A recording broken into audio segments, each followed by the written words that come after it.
का प्रदर्शन।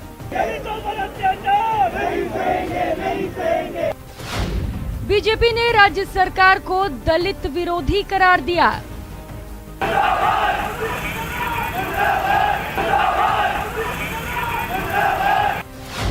BJP SC मोर्चे के महामंत्री भोला सिंह का आरोप, राज्य में दलित उत्पीड़न बढ़ा।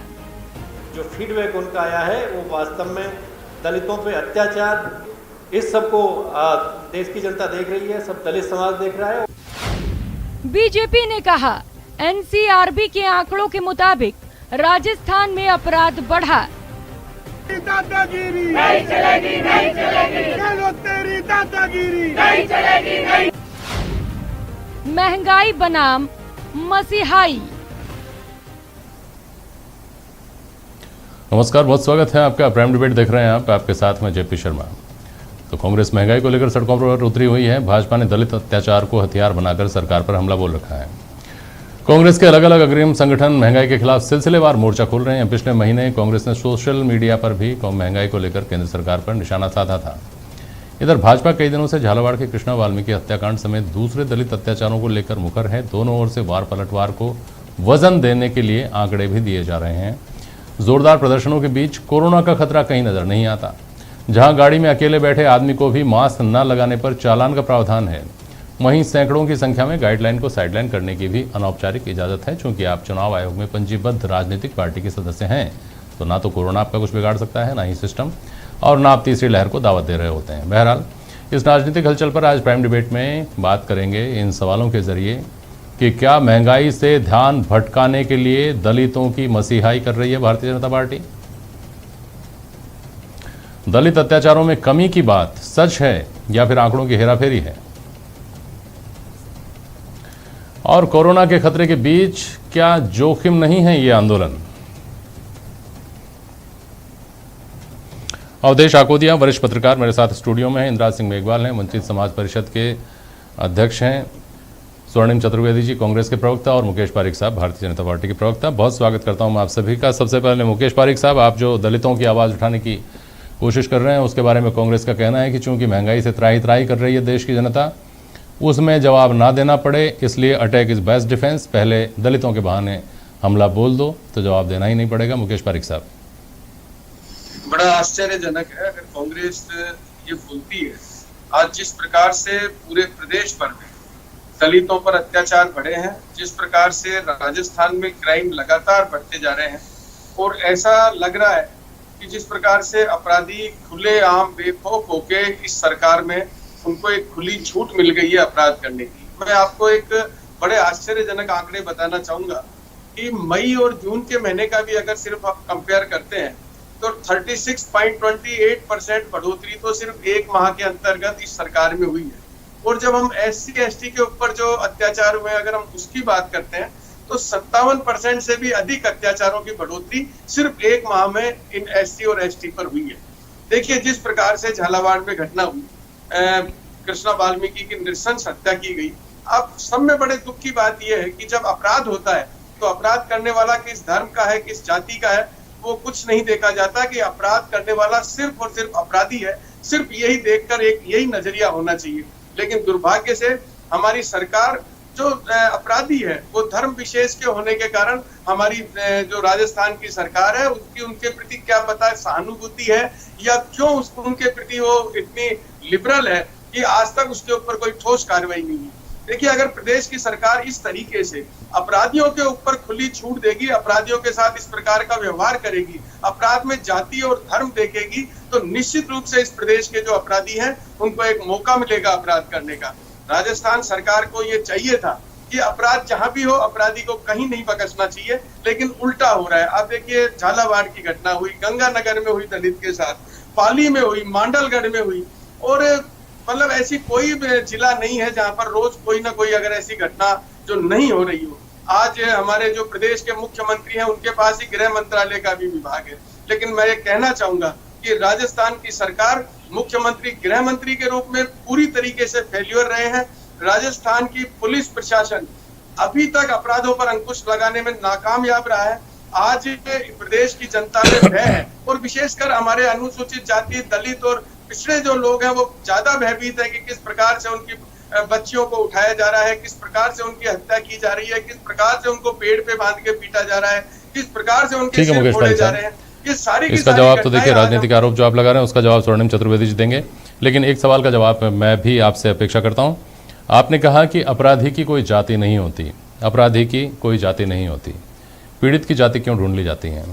अगर पीड़ित सवर्ण है तो उसके ऊपर हमारी सहानुभूति का जो क्वांटम है वो अलग हो जाता है, दलित है तो अलग हो जाता है, महिला दलित है तो अलग हो जाता है, अल्पसंख्यक है तो अलग हो जाता है। अगर यही बात जो अपराधी के संदर्भ में कह रहे हैं वही बात अगर पीड़ित के संदर्भ में भी हो तो फिर इस आंदोलन का ही कोई तुक नहीं है मुकेश पारिक साहब। और ये केवल आप नहीं कर रहे हैं, ये सारी पार्टियां करती हैं, ये केवल राजस्थान में नहीं होता, पूरे देश में होता है। नहीं, आप इसका कारण समझिए, सारी पार्टी क्यों करती है उसका एक कारण है।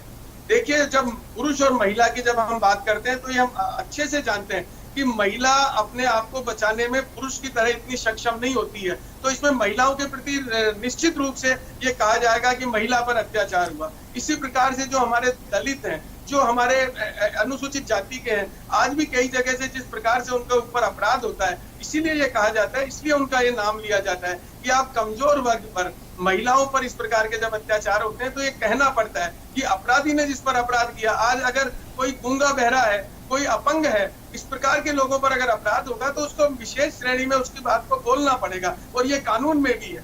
तो मेरा ये कहना है कि ये कमजोर वर्ग तमाम तरह की जो कानूनी शील्ड हैं वो दिए जाने के बावजूद, विशेष कानूनों का एक प्रोटेक्शन दिए जाने के बावजूद आज तक ये वर्ग कमजोर क्यों हैं, क्या वजह रही है इसके पीछे? इस बारे में अध्ययन किया होगा इंदिरा सिंह मेघवाल जी ने, उनसे पूछूंगा अभी थोड़ी देर बाद। पहले स्वर्णिम चतुर्वेदी, आपकी प्रतिक्रिया मुकेश पारिक जी के ऊपर। देखिए जेपी जी, मुकेश पारिक जी जो बात कर रहे हैं, इनको इनकी पार्टी को और इनके नेताओं को आंदोलन चलाने से पहले दलितों से माफी मांगनी चाहिए, देश की जनता से माफी मांगनी चाहिए। सबसे पहले इनको ये बताना चाहिए कि इनके शासनकाल के दौरान जो स्वर्णिम जी का ऑडियो सही नहीं आ पा रहा है हमारे पास।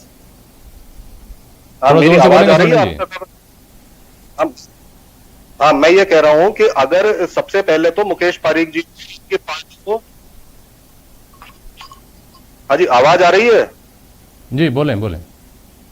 हाँ, मैं ये कह रहा हूं कि सबसे पहले तो मुकेश पारिक जी को, इनकी पार्टी को, इनके पार्टी के नेताओं को दलितों से माफी मांगनी चाहिए, देश की जनता से माफी मांगनी चाहिए। इनको बताना चाहिए भारतीय जनता पार्टी के पूर्ववर्ती शासनकाल के दौरान जो डेल्टा मेघवाल बालिका जिसके साथ बलात्कार और हत्या कर दी गई थी, उसके अपराधियों को पकड़ने के लिए जब हमने आंदोलन किया तो मुख्यमंत्री महोदय ने आश्वासन दिया था सीबीआई जांच करवाने की, लेकिन अपराधियों को संरक्षण देने के लिए सीबीआई जांच आश्वासन के बावजूद भी नहीं करवाई गई। उसके अलावा हाथरस में जो बालिका के साथ नृशंस हत्याकांड हुआ, पुलिस ने इनके शासनकाल के दौरान, भारतीय जनता पार्टी के शासनकाल के दौरान पेट्रोल छिड़क करके रात को 2 बजे उसका शव जला दिया। इन चीजों के लिए अगर ये माफी मांगे, घटनाओं के लिए माफी मांगे तो बेहतर होगा। आज देश त्रस्त है बढ़ती महंगाई के कारण, पेट्रोल, डीजल, रसोई गैस के दाम इतने बढ़ा दिए गए और लूट रही है एक तरह से केंद्र सरकार। इस लूट के विरुद्ध जब कांग्रेस आंदोलन चला रही है तो भारतीय जनता पार्टी को अपना वो वादा याद रखना चाहिए जो कह के कि महंगाई कम करने के वादे के नाम पर जब ये शासन में आए थे। इस सबको अगर याद करें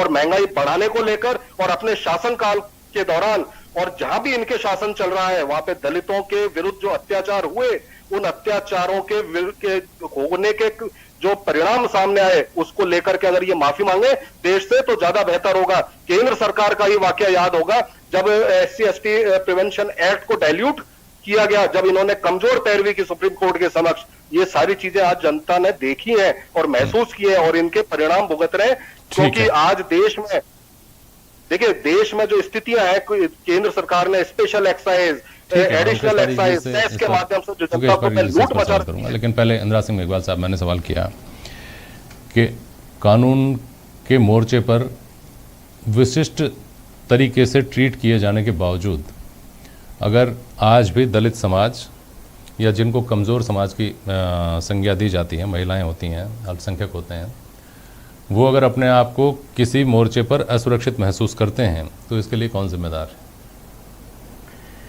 देखिए शर्मा जी, ये आंदोलन बीजेपी के द्वारा, जैसे भोला सिंह जी आ रहे हैं, झालावाड़ गए हैं, तो मैं तो कहूँगा कि यूपी देखिए दलित आंदोलन के हमने बड़े स्ट्रेटेजिकली हमने स्टडी की है। उसके एम्पेरिकल स्टडी भी ये है कि एक तो स्टेट स्पॉन्सर्ड आंदोलन, स्टेट स्पॉन्सर्ड एट्रोसिटीज, जो राज्य प्रायोजित राज्य संरक्षण दे एट्रोसिटी को, जैसे भोला सिंह जी के जहाँ स्टेट में यूपी में हो रहा है, वो यहाँ ऐसा नहीं हो रहा कंपेरेटिवली। एक दूसरा, in comparison to previous government निश्चित रूप से कमी आई है, लेकिन जो एमएलएज अपने स्तर पे जो नीचे ग्रास रूट लेवल पे जो एससी एट्रोसिटी के जो एट्रोसिटीज जो केस है, महिला हो या कमजोर हो, सबके साथ बदस्तूर जारी है। जो बड़ा मुद्दा हो जाता है तो राज्य स्तर के ऊपर जो पीएचक्यू में जैसे मुद्दे आ जाते हैं, जैसे हम भी पैरवी करते हैं, जो स्टेट लेवल के जितने भी कलेक्ट करते हैं मुद्दे, जो मुद्दे आते हैं, तो पीएचक्यू में भी कोई जैसे एडीजी क्राइम वगैरह थोड़े बहुत अफसर हैं जो इसकी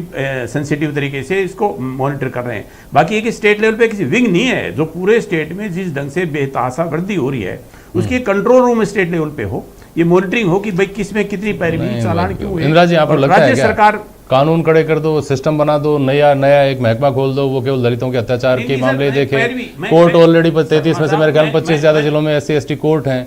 इन सबसे क्या फर्क पड़ा? मेरा सवाल दूसरा है, मैं ये कहना चाह रहा हूं आपको कि सिस्टम के लेवल पर बदलाव जितने किए गए, उन बदलावों का सिलसिला ही आपको रास्ता बताता है क्या कि दलितों के ऊपर अत्याचार रुकें, या सोशल लेवल पर कुछ काम किए जाने की जरूरत है जिसकी जिम्मेदारी आपकी हमारी सबकी बनती है? एक ही सॉल्यूशन है साहब, मैं बताता हूं उसका 100% सोल्यूशन है कि एससी एसटी के जितने भी एट्रोसिटी केस होते हैं, पुलिस में भ्रष्टाचार की वजह से एफआईआर लगती है, उससे मोटिवेट होकर प्रेरित होकर अपराधी दोबारा अपराध करते हैं, वहां कुछ बिगड़ता ही नहीं ग्रासरूट लेवल पे। या उनको एमएलए बचाता है या उससे कंसर्न मंत्री, सबके लेवल जितने भी डोमिनेंट कास्ट है अलग अलग क्षेत्र में जो अत्याचार करती हैं उनको बचाने की पैरवी कंसर्न एमएलए करते हैं। जब किसी थानेदार के खिलाफ आंदोलन चलता है तो एमएलए उसका ट्रांसफर करके वापस हो ले जाता है। इस सरकार की रणनीति ये है फिलहाल, हमारे समझ में आ रही है, ऐसा नहीं है।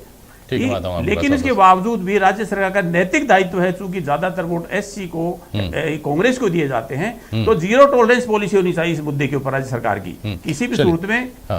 ठीक है, राजनीति अपनी जगह, आरोप प्रत्यारोप अपनी जगह पे, अवधेश को दिया। जो मेरा सवाल था असल में इंदिरा सिंह मेघवाल साहब से कि समस्या का समाधान या इस चुनौती का समाधान कह लीजिए, इसका रास्ता सिस्टम से निकलता है, समाज से निकलता है, दोनों से निकलता है, या दोनों की बस की बात नहीं है? देखिए जेपी जी, अपने यहाँ एक बहुत दुर्भाग्य और शर्म की बात है कि समस्या कुछ और होती है और उसका समाधान और कहीं खोजा जाता है।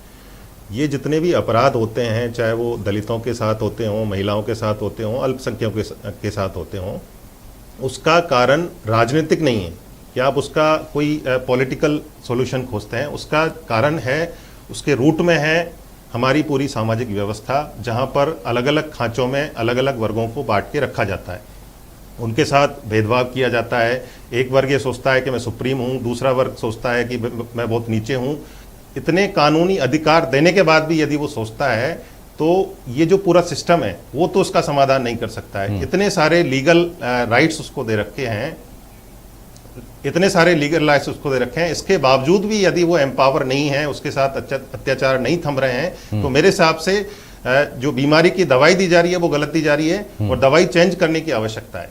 अच्छा अवधेश जी, इसके साथ साथ एक विश्लेषक थे, उनका आज इस बारे में मैं जब बातचीत कर रहा था उनसे, उनका कहना था कि देखिए जो आपने कहा ना कि दवा कहीं और खोजी जा रही है, मर्ज कहीं और है और इलाज कहीं और खोजा जा रहा है, और जहां मर्ज है उसको समझने वाले ऐसे सयाने भी हैं।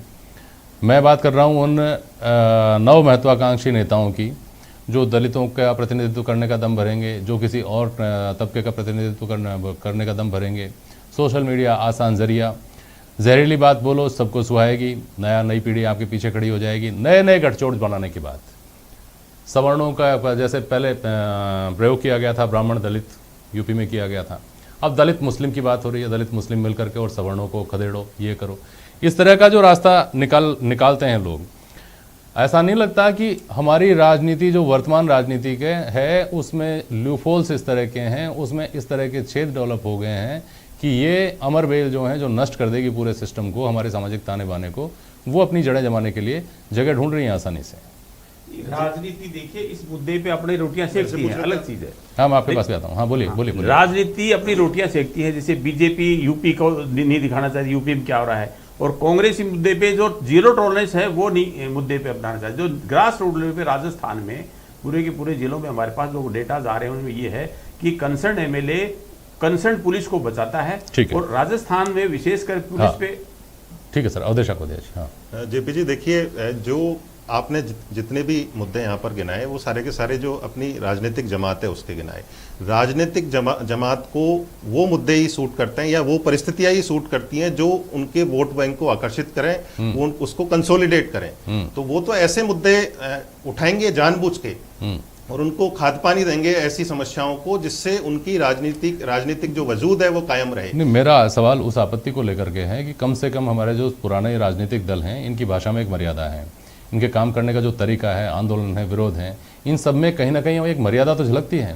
ये जो राजनीति की चाह लिए हुए और कुर्सी की चाह लिए हुए नए चेहरे आ रहे हैं जो सो कॉल्ड किसी एक वर्ग की रहनुमाई करते हैं, उसके मसीहा बन के सामने आते हैं, वो तो हमारी जो परंपरागत मतलब हमारी मर्यादा है, गरिमा है, उसको तार तार करने पे तुले हुए हैं। ऐसा नहीं है क्या उद्देश्य को दिया? बिल्कुल बिल्कुल जेपी जी आप ठीक कह रहे हैं। बिल्कुल इस तरह के कुछ नए चेहरे नए प्रयोगों के साथ, नए हथियारों के साथ राजनीति में कूदे हैं जिनका कोई इस तरह का सामाजिक उत्तरदायित्व नहीं है, केवल एक उनकी राजनीतिक महत्वाकांक्षा है किस तरह से उस दरार को और चौड़ा किया जाए और उस समाज विशेष में अपनी स्वीकार्यता और बढ़ाई जाए। इसे मौका क्यों देती है? इस तरह के यही सवाल है राज्य सरकार क्यों मौका देती है? मेघवाल साहब यही सवाल है। लेकिन राज्य सरकार भले ही गलती पर हो, ये समाज की जिम्मेदारी भी समाज को समझनी चाहिए कि वो इस बात को बेहतर तरीके से समझे कि कहाँ कौन किस दरार को ज़्यादा चौड़ी करने की कोशिश कर रहा है, उसके इरादों को कामयाब नहीं होने दिया जाए। मुकेश पारीक साहब, सवाल उठाया आपने राजस्थान के बारे में, सवाल उठा रहे हैं स्वर्णिम चतुर्वेदी यूपी के बारे में। स्वर्णिम जी, आता हूँ आपके बारे में, आपके पास भी। उत्तर प्रदेश में कौन से गृह मंत्री हैं अलग? मुख्यमंत्री जी के पास ही गृह मंत्री जी का चार्ज है। उत्तर प्रदेश में हाथरस प्रकरण हुआ, उसके बारे में क्या ख्याल है? वो कैसे अलग था डेल्टा मेघवाल से? उत्तर प्रदेश में जो आंकड़े हैं, वो आंकड़े आप चाहें तो मैं उनको डिटेल में बता दूं, वरना कोई खास ऐसी ज़रूरत है नहीं। वो आंकड़े यहाँ के जो आंकड़े हैं उनसे बहुत ज़्यादा हैं। कैसे अलग है फिर उत्तर प्रदेश का सिस्टम राजस्थान के सिस्टम से? जेपी जी, आप काफी वरिष्ठ पत्रकार हैं, आपको जानकारी होगी कि हमारे राजस्थान की जब हम तुलना करते हैं तो एक शांत प्रदेशों में तुलना हुआ करती थी। एक जब हम उत्तर प्रदेश और बिहार की जब तुलना करते थे तो हम बातचीत में भी, साधारण बातचीत में भी कहते थे कि राजस्थान की स्थिति यूपी और बिहार जैसी होने जा रही है। इसका मतलब यह था कि यूपी में क्राइम बहुत ज्यादा था, बहुत अधिक था।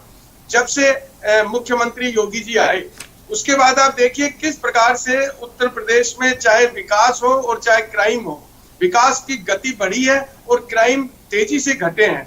जो बड़े बड़े क्रिमिनल्स थे, आज उत्तर प्रदेश इतना बड़ा प्रदेश है, बड़े हैं, ये मान नहीं सकते साहब। यूपी में तो आप सुनिए, आप मेरी बात सुनिए। जो जेपी जी ने सवाल पूछा है मैं उसका जवाब दे रहा हूँ।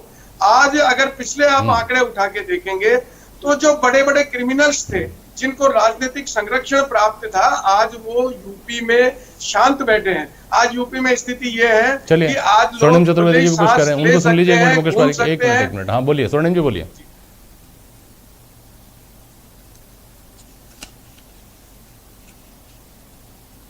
बोलिए स्वर्णिम जी, बोलिए। जेपी जी, मैं तो एक ही बात कहना चाहता हूं कि राजस्थान सरकार का संवेदनशील निर्णय है कि यहाँ पे यदि किसी भी व्यक्ति के साथ अपराध घटित होता है तो वो अपनी एफआईआर जाकर दर्ज करा सकता है। उसके बावजूद देखने को मिला है कि आंकड़े अपराधों के कम हो रहे हैं। भारतीय जनता पार्टी के शासन के दौरान चाहे महिला अपराध हो, चाहे SC/ST के अपराध हो, इनको सभी वर्गों को जो अपराध घटित होने के बाद न्यायालय का सहारा लेकर के एफआईआर दर्ज करानी पड़ती थी। और हमारे शासन के दौरान कोई भी अपराधी जो है बचा नहीं, उसको या तो जेल के सीखचों के पीछे है या फिर फांसी के तख्ते तक पहुंचाया गया है। ये हमारी सरकार की संवेदनशीलता है। भारतीय जनता पार्टी को अपने शासनकाल के दौरान जो अपराधियों को संरक्षण देने की प्रवृत्ति अपनाई थी उसके लिए माफी मांगनी चाहिए और इस आंदोलन करने की बजाय जनता की। मुकेश पारीक साहब, उत्तर प्रदेश सरकार का बचाव करेंगे, स्वर्णिम चतुर्वेदी जी राजस्थान सरकार का बचाव करेंगे। और आंकड़े प्रस्तुत किए जाते हैं, जब दलित अत्याचार की बात आ रही है तो आंकड़े बताए जा रहे हैं। देखिए फला मामले में इतनी गिरावट आ गई, देखिए फला मामले में इतनी गिरावट आ गई, देखिए फला मामले में इतनी गिरावट आ गई। ये आंकड़े, मुझे लगता है उदेश जी, आखिरी टिप्पणी मेरी ये है कि ये आंकड़े उतने ही विश्वसनीय हैं अत्याचार से पीड़ित आदमी के लिए जितने महंगाई से त्रस्त आदमी के लिए मौद्रिक जो आंकड़े हैं ना कि रेपो रेट तो इतनी गिर गई और रिवर्स रेपो रेट देखिए ये हो गई और इन्फ्लेशन रेट इतनी गिर रही है और अब तो विकास दर GDP इतनी पहुंच गई है। इन आंकड़ों से मुझे नहीं लगता कि आम आदमी जो आंकड़ों से जिसका पेट नहीं भरता उसको अंदर से क्या फील आ रहा है, उसके अंदर से क्या भाव आ रहा है सिस्टम को लेकर के, वो महत्वपूर्ण है। उसकी नब्ज पर हाथ रखने की कोशिश करेंगे तो बेहतर होगा। बहुत शुक्रिया आप सभी का आज प्राइम डिबेट में शामिल होने के लिए। आज के लिए बस इतना ही। नमस्कार।